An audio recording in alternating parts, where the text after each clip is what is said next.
Who would have thought that a story about a talking snowman, magical trolls, and a snow queen could teach you how to live a better life? I had no idea until I watched the blockbuster film, Frozen.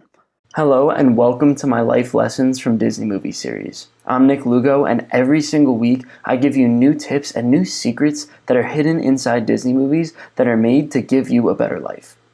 In this story, the lesson of self-control is told specifically through Elsa, who is going through an incredibly tough time trying to figure out how to control her ice powers. In one of the opening scenes in the movie, Elsa sees the damage that her powers can really do when she accidentally strikes her sister and almost kills her.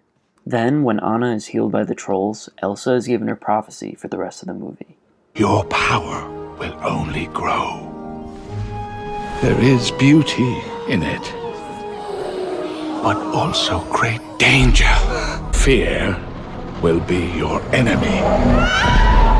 So the troll is saying that once she eliminates her fears, then she'll be able to get self-control. And then her parents decide that the best thing for her to do is to sit inside her room until she figures out how to control her powers. And honestly, it's tough to blame them. After seeing all the destruction that Elsa could do, it's pretty reasonable to separate her from her sister, so she doesn't do it again. The only problem is, the longer she stays inside of her room, the more fearful she becomes of the outside world. Fear will be your enemy.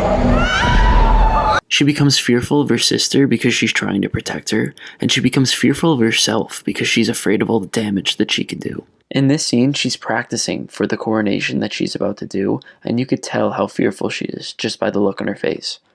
So after holding in her powers for so long, it's not surprising that somebody, especially in their adolescence, would rebel against their parents and let it go. Let it go, let it go, can't hold it back anymore. But while Let It Go might be the most memorable part of this entire movie, that's not what the writers wanted you to think was the final step in Elsa's transformation.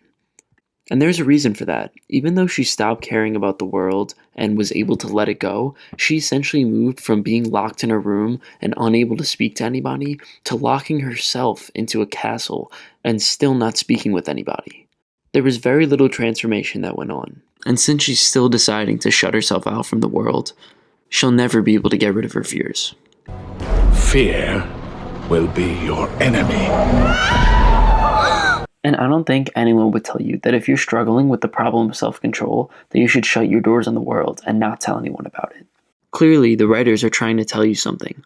Letting it go is not the full solution. So when she runs away from Arendelle, she's really getting more fearful, not less. Just watch the progression of her fear as she goes throughout the movie.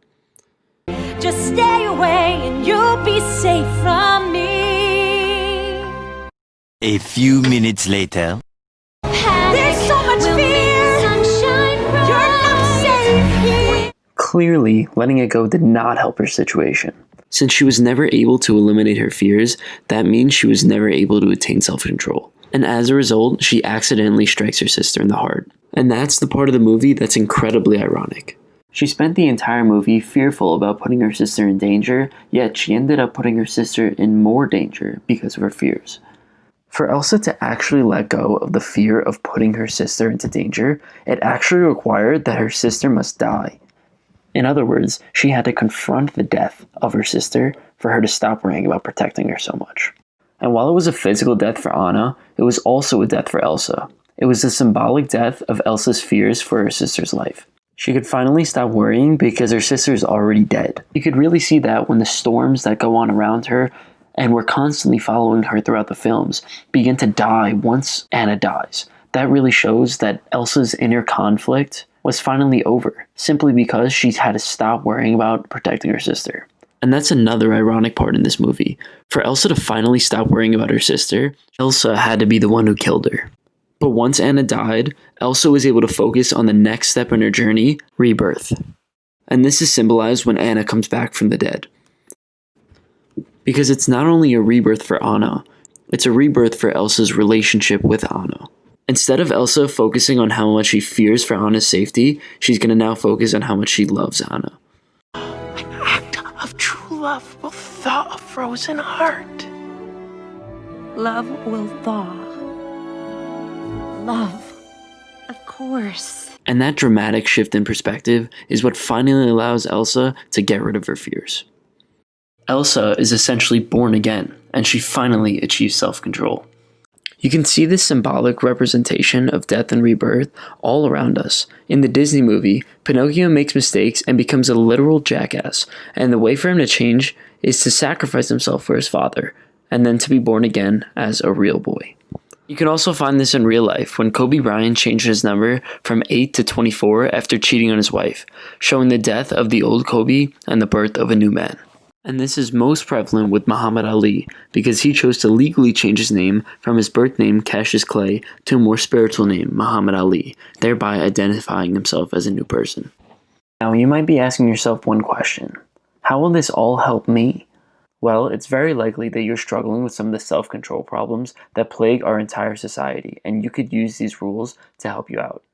Whether it be spending too much time on social media, YouTube, phone games, distractions, video games, or simply just doing the things that you don't even want to be doing, like eating unhealthy foods, procrastinating on work, or just not taking the steps to pursue your goals. The makers of Frozen would tell you that you need to get rid of that part of yourself that cannot control themselves and experience a rebirth. They would say that you need to completely sacrifice the thing that you have been struggling to control, and then finally you will be able to experience a rebirth of a new and better version of you.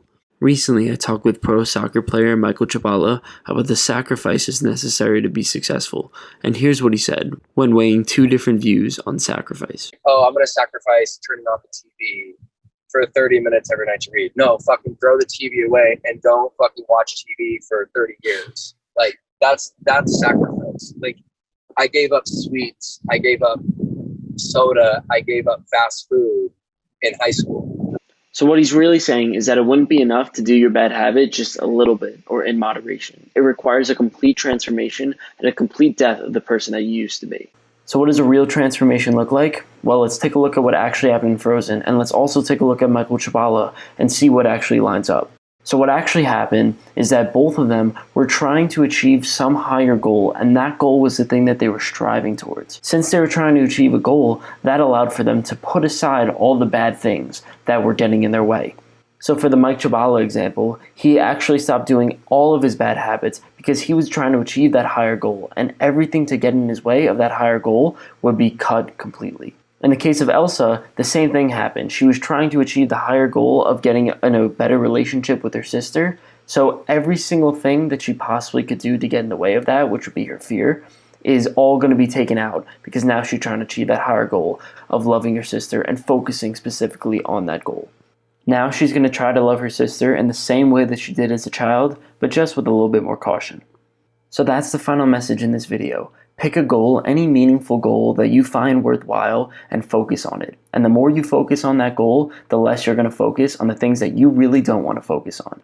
And be ready because next week I'll be posting another video on the life lessons of the Frozen series. Hit the bell to like and subscribe.